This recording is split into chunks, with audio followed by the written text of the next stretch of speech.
Assalamu alaikum, dear students. Welcome to Shahid Sir's Education Point. Beta, before I start my class, I want to say you one thing. The only thing जो मैं हमेशा कहता आया हूँ और जो हमेशा मैं कहूँगा कि जब भी आप लोगों का एग्ज़ाम होता है तो आप बहुत ज़्यादा टेंस होते हो। तो अगर यार आप लोगों ने बहुत ज़्यादा टेंशन लिया तो आप एग्ज़ाम में ना बिल्कुल भी अच्छा परफॉर्म नहीं करोगे।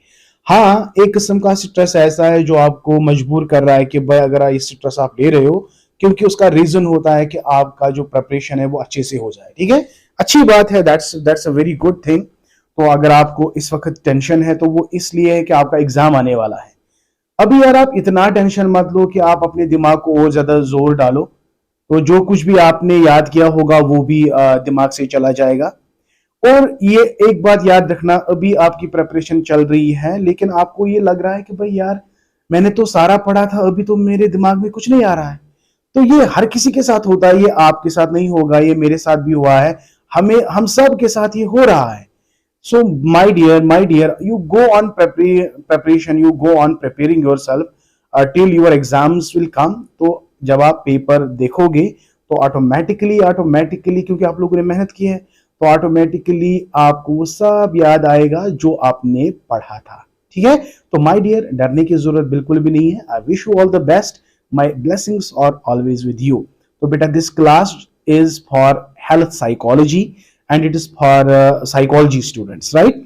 तो जैसा कि मैंने ऑलरेडी कल मेंशन किया था अपने लेक्चर में, जो जब मैंने एक्सपेक्टेड क्वेश्चंस आपको बताए थे तो वहां पे मैंने आपको कहा था कि जो एक्सपेक्टेड क्वेश्चंस हैं उन्हीं पे बेटा आप फोकस करेंगे क्योंकि हमारे पास टाइम बहुत कम है। तो इन्हीं क्वेश्चंस को आप ज्यादा ज्यादा रिपीटेडली देखेंगे, ठीक है, और इनको अच्छे से याद करेंगे। तो चलते बेटा स्टार्ट करते हैं आज का लेक्चर। आज का लेक्चर जो हमारा है दैट इज, आप स्क्रीन पे देख सकते हो, it is my dear what is coping and what are the different coping strategies. मेरे हिसाब से ये बहुत ही इंपॉर्टेंट क्वेश्चन है। जब आप स्ट्रेस पढ़ते हो, स्ट्रेस को कैसे मैनेज करते हैं, तो इसमें बेटा एक कोपिंग है, स्ट्रेटजी है जो बहुत ही इंपॉर्टेंट है। देखिए भाई, शॉर्टकट में मैंने इसको बताया है, ज्यादा खींचेंगे नहीं, जितना मैंने नोट्स पे लिखा है बस उतना ही आपको लिखना है, उससे ज्यादा आपको बिल्कुल भी नहीं लिखना है। तो चलते हैं, स्टार्ट करते हैं। देखिए भाई, coping is a dynamic situation specific reaction to stress, और coping means trying to reduce the consequences of the stress which are often unpleasant। तो इस लाइन को अंडरस्टैंड करने की कोशिश करेंगे। देखिए, से फॉर एग्जांपल, अगर आप एक इंसान हो, आपको बहुत सारा स्टिमुलस मिल रहा है, लेकिन ऐसा स्टिमुलस है जो आपके इक्विलिब्रियम को खराब कर रहा है। आप नॉर्मल थे लेकिन जो ही आपने एक स्टिमुलस लिया जो आपका एक्सटर्नल था, ये साइकोलॉजिकल भी हो सकता है, बायोलॉजिकल भी हो सकता है, जो हमने ऑलरेडी पढ़ा है, तो इससे क्या होगा, आपके बॉडी का जो इंटरनल मैकेनिज्म है वो खराब हो जाएगा, तो आप स्ट्रेस में आ जाओगे। तो यही मैंने कहा कि ये जो स्ट्रेस कोपिंग स्ट्रेटजीज है, अब आपके अंदर एक क्षमता होती है, एक ताकत होती है कि इन सारे स्टिमुलस के साथ आप लड़ पाते हो। ठीक है, इस लड़ने को यार क्या कहते हैं, इसी को तो यार कहते हैं कोपिंग। कोपिंग का मतलब है how much potential, how much power you have to actually fight with the stressors. तो ये स्ट्रेसर क्या है, स्ट्रेसर एक्सटर्नल एजेंसी है जो आपको तकलीफ देती है, राइट। तो यहां पे आप देख सकते हैं, it is a set of concrete response to stressful situations और events that are intended to resolve the problem and reduce stress. देखो, आपके दिमाग में स्ट्रेस आ रहा है, राइट, तो इस स्ट्रेस को आप कैसे कम करोगे, तो आपको ना इस स्ट्रेस के साथ लड़ना है। जब आप लड़ोगे तो ऑटोमेटिकली आप इस स्ट्रेस को यार रिड्यूस करते हो और अपने आप को एक रिलैक्स फील करते हो। तो सिंपल सी बात है, coping strategies makes you relax when you are under any stress, right. तो अकॉर्डिंगली एक दो साइकोलॉजिस्ट थे, इसको कहते हैं एडलर, अनदर वाज पार्कर। तो जो एडलर एंड पार्कर है, इन्होंने कहा कि देयर आर 3 कोपिंग स्ट्रेटजीज। हर एक इंसान में कम से कम 3 कोपिंग स्ट्रेटजीज ऐसी हैं जिससे हम स्ट्रेस को कम कर सकते हैं। तो मैं आपको एक ऐसी बात बताऊंगा, से फॉर एग्जांपल, जब आपको कोई स्ट्रेस होता है या आपका सर में दर्द होता है या आपको थोड़ी बहुत परेशानी होती है, आप कहते हो यार लेट अस टेक टी, एक चाय की प्याली पियेंगे तो हम रिलैक्स हो जाएंगे। ये मैं इसलिए बोल रहा हूं क्योंकि इसके पीछे ना एक रीजन है। तो जो एंडलर एंड पार्कर है, इसने कहा कि there are 3 strategies. One is task oriented, इसका फर्स्ट लेटर क्या है, T. Another is emotion oriented, इसका फर्स्ट लेटर क्या है? E. Another is avoidance oriented strategy, इसका फर्स्ट लेटर क्या है? ए। अगर इन तीन लेटर्स को आप अलग अलग निकालोगे तो ए बन जाता है टी। तो यार आपको अब इजीली समझ आएगा, ये बहुत ही अब आपको ये याद रहेगा कि भाई coping strategies are of three types according to Endler and Parker. One is task oriented strategy, emotion oriented strategy, avoidance oriented strategy. इसको ज्यादा डिटेल में नहीं जाएंगे, टाइम कम है, इसको धीरे धीरे समझेंगे, सिंपल तरीके से समझेंगे। तो चले बेटा, first of all task oriented strategy क्या है? देखिए, this is one of the most important strategy which involves obtaining information about the stresses of action and their probable outcomes। तो यार आपको, अगर आपको उस चीज की नॉलेज है जिससे आपको स्ट्रेस हो रहा है, आप उस पर अमल करोगे, आप उसको इंफॉर्मेशन रिटेन करोगे, ज्यादा इंफॉर्मेशन को मतलब हासिल करोगे, जितनी ज्यादा आप उस चीज से, जिस चीज से आपको स्ट्रेस हो रहा है उसके रिलेटेड आपको इंफॉर्मेशन है, तो आप उस चीज को रोक सकते हो और आप इससे अपने स्ट्रेस को रिड्यूस कर सकते हो। Let me give simple example. अभी आपका एग्जाम चल रहा है, तो आपको देखना है कि भाई एग्जाम को फेस करना है, तो आप क्या करते हो? आप बहुत सारे बुक्स पढ़ते हो, इंफॉर्मेशन गेन करते हो। जब आप सारी इंफॉर्मेशन गेन करोगे, जब आप मेरे सारे लेक्चर्स इजीली सुनोगे, इनके बारे में आप इंफॉर्मेशन हासिल करोगे, आपको एग्जामिनेशन एंजाइटी कहां रहेगी भाई? आपको तो खुशी मिलेगी, wow I am not fully prepared, I can give my exam best. Okay, तो यही बात है, दिस इज टास्क ओरिएंटेड। तो टास्क ओरिएंटेड में बच्चा हम क्या करते हैं? ये एक ऐसी स्ट्रैटेजी है जिसमें हम इंफॉर्मेशन ऑब्टेन करते हैं। अभी आपका क्या स्ट्रेस है? एग्जामिनेशन। तो आप यार एग्जामिनेशन के लिए तैयारी करो, आप बहुत सारे सब्जेक्ट्स को पढ़ा करो, और जब आप सारे क्वेश्चंस को पढ़ा करोगे, जब आप पढ़ोगे तो आप में एक ताकत आएगी, पोटेंशियल आएगा, तो आप अपने एग्जामिनेशन को इजीली फेस करोगे। तो इसका मतलब है टास्क ओरिएंटेड। आई होप बेटा आपको ये समझ आ गया।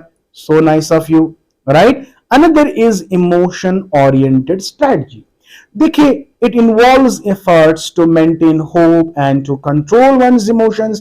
It can also involve a venting feeling of anger and frustration or deciding what nothing can be done to change things. देखिए भाई, से फॉर एग्जाम्पल आपका कोई फैमिली मैटर है, फादर मदर वाइफ साउस एटसेट्रा, तो इसमें कभी कभी अनटवर्ड चीजें हो जाती है जिसकी वजह से आपके अंदर ना स्ट्रेस आ जाता है। लेकिन अगर आप एक बेहतरीन इंसान हो, आपके अंदर एक इमोशनल पोटेंशियल है। What do you mean by emotional potential here? Here emotional potential means you have the ability to control your emotions, you have the ability to control, you have the ability to monitor, you have the ability to perceive your emotions. And when you have a good control to your emotions, you can easily reduce your stress. आपको अगर अगर अगर आपको किसी भी तरीके का stress आ रहा है, तो आप अपने दिमाग से काम लोगे, आप अपने दिल को कहोगे भाई ऑल इज वेल, तो all is well, everything is going to be very happy, और अपने आप को आप दिलासा दोगे कि भाई इस चीज को मैं इजीली हैंडल कर सकता हूं। तो ये तब पॉसिबल है जब आप अपने इमोशंस को कंट्रोल करोगे। तो इसको कहते हैं इमोशनल ओरिएंटेड। सिंपली अगर बाप ने बच्चे को पीटा या डांटा, तो आपको ये नहीं करना कि भाई पापा ने मुझे क्यों मारा, इसको ये नहीं करना चाहे। आपको क्या करना है? कोई बात नहीं, मेरे पापा हैं, मेरे लिए किया। इसका मतलब है आपने अपने इमोशंस को कंट्रोल किया, एंड विद द रिजल्ट आपका गुस्सा ऑटोमेटिकली गायब हो जाएगा। So simple. So it is emotional oriented, right. Another is my dear, it is avoidance oriented strategy. ये जो अवॉइडेंस ओरिएंटेड स्ट्रैटेजी है ना, इसमें सिंपली है denying the things, minimizing the things so that you can lessen the situation।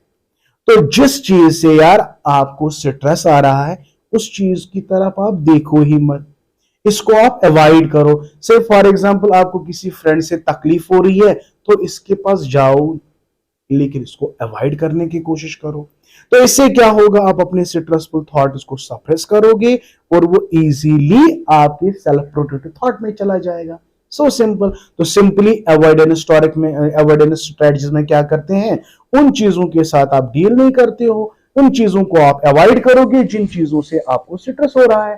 से for example आपने early आप समोसा खाते हो, तो समोसे खाने से आपके इंटरनल बॉडी मैकेनिज्म डल जाता है। तो एक बार भी आपने समोसा खाया तो इंटरनल मैकेनिज्म डल गया, तो आपको हेडेक या स्ट्रेस वगैरह आ रहा है। किसकी वजह से, किसकी वजह से बेटा, समोसे की वजह से। तो नेक्स्ट टाइम आप क्या करोगे, आप समोसे को अवॉइड करोगे, टाटा बाय बाय, मैं समोसा नहीं खाऊंगा। तो इसलिए इसको कहते हैं अवॉइडेंस सिचुएशन। तो सिंपली माय डियर, आपने क्या याद रखा कि एंडलर और पार्कर क्या कहता है, एंडलर और पार्कर क्या कहता है, there are three ways by which you can handle the stress, by which you can cope up the stress. It is task oriented, it is emotion oriented, and it is avoidance oriented. I hope beta this is clear to you. Now यहाँ पे इस चीज को भी देखते हैं कि भाई लेजरस ने कोपिंग स्ट्रेटजी को कैसे डिफाइन किया। इसने यहाँ पे ये रिपीट है, अकॉर्डिंग टू द लेजरस एंड फॉकमैन। तो और एक चीज है, साइकोलॉजिस्ट है फॉकमैन एंड लेजरस, उनके हिसाब से हम कॉन्स्टेंटली हमारे कॉग्निटिव एंड बिहेवियरल इफोर्ट्स जो होते हैं वो चेंज होते हैं। तो यहाँ उनको रिड्यूस करने के लिए, इनको टॉलरेट करने के लिए स्ट्रेसफुल ट्रांजैक्शंस आ जाते हैं हमारे बिहेवियर के अंदर। तो according to Lazarus and we can say Folkman, there are two ways. One is emotion focused coping strategies, ये अभी मैंने कहा, इमोशन को कंट्रोल करना etcetera, right. Another is my dear problem focused. Problem focused में मैंने आपको, देखो ये वाला पढ़ेंगे थोड़ा। It is aimed at the problem people who use problem focused coping try to lower the demands of surrounding or enhance their resources, thus making the stressor weak. अब देखिए, से फॉर एग्जांपल आपका स्ट्रेस आ रहा है कि आपके पास जो resources है वो कम पड़ जाते हैं, ठीक है। तो रिसोर्सेज जब आपको कम पड़ेंगे तो ऑटोमेटिकली आपको क्या होगा, स्ट्रेस होगा। ये रिसोर्सेज, तो आपको क्या करना है, अगर आप अच्छे इंसान हो, अगर आप अच्छे इंसान का मतलब यहाँ पे नहीं है, अच्छे इंसान का मतलब यहाँ पे मेरा कहने का मतलब है, अगर आप अच्छे तरीके से अपने डिमांड्स को थोड़ा बहुत कम करोगे, वही डिमांड आपको मतलब फुलफिल करनी है जो बहुत ज्यादा इंपॉर्टेंट है। अननेसेसरी डिमांड्स को आप अवॉइड करोगे, तो इसका मतलब है आप प्रॉब्लम को फोकस करो तो ऑटोमेटिकली आप कोप अप करोगे, ठीक है। से फॉर एग्जाम्पल आप कहते हो कि मेरे पास पैसे नहीं है, पैसे नहीं है, मेरे पास दिन में 100 रुपया होना चाहिए। अब आप इस डिमांड को काम करो, आप बोलो चलो भाई मैं 50 में ही काम चलाऊंगा, ठीक है। तो इसको कहते हैं प्रॉब्लम फोकस्ड स्ट्रेटजीज। इसी तरह बेटा अगर हम ये वाला क्वेश्चन देखेंगे, बहुत ही इजी है, बहुत ही सिंपल है कि स्ट्रेस को कैसे मैनेज करें। What is stress management and what are the different techniques of stress management. अभी स्ट्रेस मैनेजमेंट, वो स्ट्रेस में बार बार कहता हूँ कि स्ट्रेस जो है वो साइलेंट किलर है, इंसान को कब खा जाता है तो इंसान को पता ही नहीं चलता है। तो इसका मतलब है जो स्ट्रेस है साइलेंट किलर, राइट। तो ये बहुत ही इंपॉर्टेंट रोल प्ले करता है, ठीक है। Like stress, it plays important role in physical illness, disease, hypertension, heart disease, ulcer, diabetes. May Allah protect us these from these very diseases. ये common है आजकल के यूथ में, आजकल के जवानों में, और ज्यादा स्ट्रेस होने की वजह से वो बहुत बड़ी प्रॉब्लम्स के शिकार बन जाते हैं, like physical illness, disease, hypertension. तो ये सारी चीजें इसके साथ जुड़ी हुई है। तो in fact there is not only one disease जो स्ट्रेस से हो रहा है, there is in fact a spectrum of diseases, and spectrum of diseases को कोप अप करने के लिए वो है स्पेक्ट्रम ऑफ टेक्निक्स। अब एक ही टेक्निक नहीं है जिससे आप स्ट्रेस को यार मैनेज कर सकते हो, बहुत सारे ऐसे टेक्निक्स अवेलेबल है, साइकोलॉजिकल थेरेपीज अवेलेबल है, ठीक है, जिससे हम ना इस स्ट्रेस को यार कंट्रोल कर सकते हैं, मैनेज कर सकते हैं। तो ऐसे कौन कौन से टेक्निक्स हैं, सिंपली याद रखेंगे, फिर आप नोट्स पे डायरेक्टली पढ़ोगे। ये बोल सिंपल है। Number 1, relaxation technique. अपने आप को हमेशा रिलैक्स फील कराओ। It is a technique that reduces symptoms of stress and decreases the incidence of illness such as high blood pressure, high heart disease.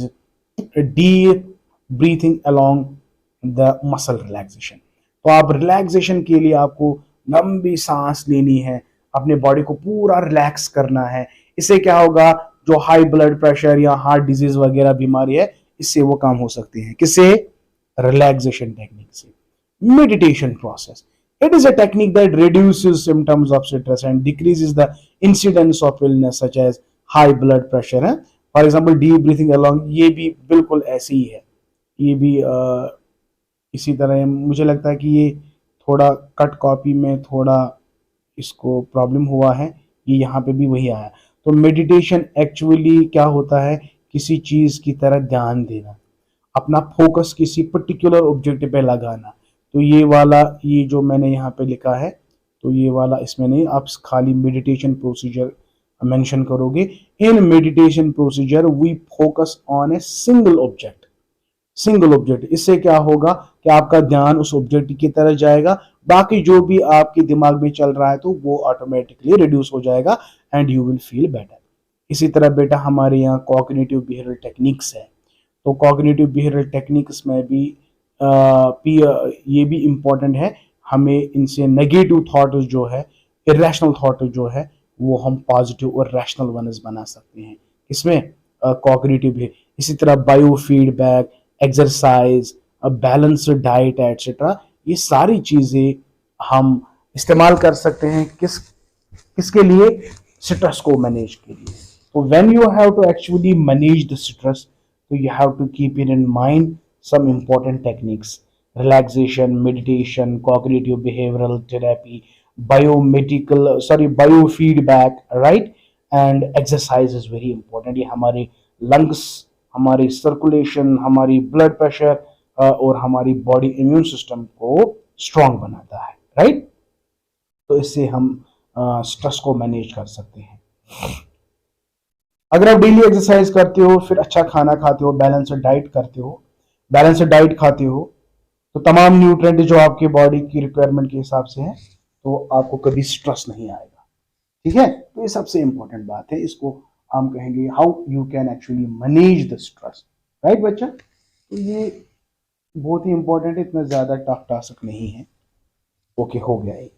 अब चलते हैं बेटा, अगर हम पेन की बात करेंगे, what is pain? What is pain? देखो मैंने पॉइंट्स में यहां पे लिखा है पेन का मतलब क्या है। Pain is a general term that describes uncomfortable sensation in the body. Pain का मतलब क्या है? When your body is not feeling comfortable, when there is uncomfortable sensation in the body, your sense organs are not working properly, your body posture is not good, all these things, right? That's a pain. So it stems from activation of nervous system, क्योंकि हमारी जो body है इसको control nervous system कर रहा है, तो इसको एक्टिवेशन, ये जो पेन का जो एक्टिवेशन है, सेंसेशन है, वो कहां से आ रहा है, मिल रहा है नर्वस सिस्टम से। तो पेन जो है ये डिस्क्राइब करता है uncomfortable sensation in the body, और जितने भी सेंसेशन हमारे बॉडी में उनको एक्टिवेशन कहां से मिल रही है, नर्वस सिस्टम से। ठीक, नंबर सेकंड पॉइंट पे चलते हैं।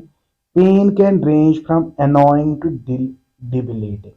It may feel like a sharp stab or a dull ache. It may also be described as throbbing, pinching, stinging, burning or sore. तो पेन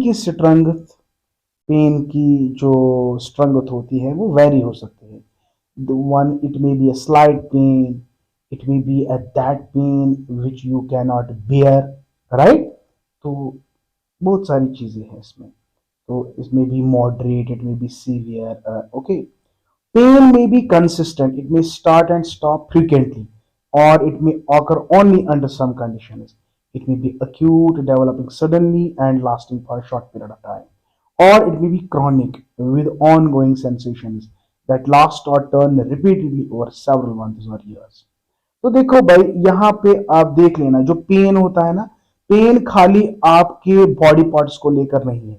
अगर ये खाली बॉडी पार्ट्स को के लिए होता, तो it is related with physical pain, but it can be related with your cognition, it can be related with your emotions. ठीक है, तो जो इमोशंस के साथ ये पेन्स होते हैं ना, तो ये लॉन्ग लास्टिंग होते हैं and they are chronic pains. तो ये बहुत ज्यादा देर तक इंसान में आते हैं, इवन मंथ्स एंड ईयर्स में हो जाता है। ठीक है, तो pain may be localized affecting certain parts of the body, और it may be generalized such as overall body aches associated. तो पेन किसी एक ही स्पेसिफिक ऑब्जेक्ट पे, बॉडी पार्ट पे नहीं हो सकता है, ये जनरलाइज भी हो सकता है। It may be related with overall body parts. People respond to pain differently. लोगों का जो कॉन्सेप्ट है पेन को लेकर वो डिफरेंटली है। Some people have high tolerance for pain, किसी इंसान के पास ज़्यादा टॉलरेंस होती है तो वो पेन को बियर करता है, तो बाकी जो है वो टॉलरेट नहीं करता है। इसका मतलब है पेन जो है it is not objective, it is subjective. Subjective meaning को हर किसी इंसान का कॉन्सेप्ट अलग अलग होता है पेन का। वो पेन को अपने तरीके से डिफाइन करता है। कोई टॉलरेट करता है, वो कहता है कि no I can bear the pain. कोई कहता है no I am untolerate, but there is pain, there is aches all over my body. So there is subjective difference. That's why it is subjective. Another point, pain lets us know when something is wrong and gives us hints about the cause. Some pain is easy to diagnose and can be managed at home. Other types of pain are signs of serious health conditions that require medical attention to treat.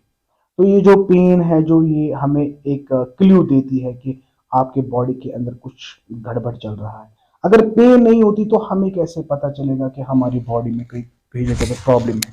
ठीक है, तो it is a pain that actually tells us कि you have a problem and you have to consult the doctor. Okay, ये है pen. तो what causes pen, इसका मतलब है in some cases pain is clearly caused by specific injury or medical condition. In some cases the cause of pain may be less obvious or unknown. कभी आपको pen के बारे में या तो कोई हम जान सकते हैं कि अगर किसी बॉडी में कोई किसी जगह पे प्रॉब्लम है उसको डिटेक्ट कर सकते हैं, लेकिन कभी कभी ये पेन इतनी ऑब्वियस होती है, लेस ऑब्वियस होती है कि ये हमें जानना मुश्किल पड़ जाता है। तो कॉमन कॉजेज ऑफ पेन जो इंक्लूड होता है, headache is also a pain. Headache, okay, headache is a pain. Toothache, sore throat, stomach ache, muscle cramps, cuts, burns, bone fracture, etc. तो ये आप आराम से देख सकते हो, ये इतना मसला नहीं है। अब टाइप्स ऑफ पेन जो है, एक्यूट पेन, हाँ, क्रॉनिक पेन, नॉसेप्टिव पेन, तो इसके बारे में थोड़ा और एक लेक्चर कल हम आपको देंगे, और उसी के साथ हम और एक टॉपिक पढ़ेंगे दैट इज पेन मैनेजमेंट। देखो पेन मैनेजमेंट वेरी इंपॉर्टेंट है, ये मैंने कल एक्सपेक्टेड क्वेश्चन में भी आपको बोला था। तो इसमें हम डिस्कस करेंगे एक्यूपंक्चर एंड गाइडेड इमेजरी। ठीक है, तो टेंशन लेने की जरूरत नहीं है, इंशाल्लाह कल या परसों, लेकिन tomorrow I am going to take counselling psychology, and उसके बाद मैं इस पे आऊंगा हेल्थ साइकोलॉजी को और एक लेक्चर दूंगा। ठीक है, I wish you all the best. Thank you, may Allah bless you and keep always learning. Thank you.